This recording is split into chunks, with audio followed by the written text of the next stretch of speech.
Join me at the bookstore to judge some books by their covers. First up, we have this big display of Greg Iles' Southern Man. This one really caught my eye. I do think it's a pretty great cover. You'll see Bright Yellow is having a moment right now with various elements on books, especially titles. I think for the most part, this is pretty successful. I really like the imagery here. I like the color story that's being told here. The one thing I will say is I do think Southern Man gets a little lost in the complexity of the tree branches and the water and everything behind it. So it just doesn't have quite as much pop, even in person, as you might want it to. If you can't make your title bright yellow, might as well make your entire cover bright yellow. And that's what happens here with Begin Again. But I really do like this design. I think what it does well. I'm not even a huge fan sometimes of just cartoon work, especially when it can kind of come off as sort of generic and kind of stock photo-y. This skirts the line, but I like that it's stylized enough. It doesn't feel super generic. The actual imagery does seem to relate to the story and is telling part of the story. It's doing a little work for you. I enjoy this cover quite a bit. It does feel a little dated. You used to see this look a little more, I think more late 90s, early 2000, where they had the different color blocks and each one kind of had a section of the book cover. But they've done a decent amount here to freshen it up. I think the actual colors chosen feel pretty modern. I'm not really sure how I feel about the red on the blue or the blue on the red. Those two colors together, if you get more towards the dark side of the spectrum, like this red looks a little bit like a more purpley red, like there's a little more purple or blue in the red itself.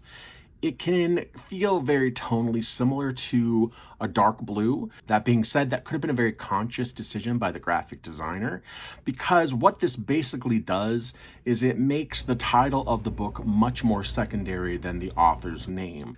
I adore the cover of The Ministry of Time. Honestly, I want to read this book mostly because I love this cover. I really like the treatment of the title. It feels very appropriate for the story and what I know about the story. And I really like the usage of color because it is a lot. There are a lot of colors here, but it's very cleverly done. And the color blocks are done in such a way that it feels cohesive, even though there's a lot going on.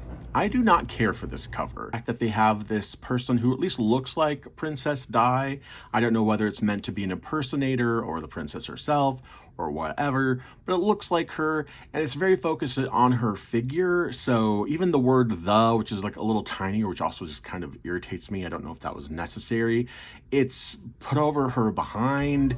So I don't know, it just kind of skeeved me out, to be honest, whenever I see it. Here we have A Northern Light in Provence, and I like this a lot. It definitely makes me understand what this book is. It's a sort of travelogue book. It's about travel and self-discovery and all that kind of thing. And I really like the typeface that they use and the way that's incorporated with the image behind it. I really like the chunkiness of the text for Swift River. It feels heavy at the bottom with this texture of the river above it. It's flowing, and we have the person, and their arm carries you from the top where the quote is down to the title, which is nicely popping out because there's a darker background there, and then to this little off-center image of a person's face. And I think it's just very compelling. It pulls you right in. It tells a story. It's a great example of book cover design.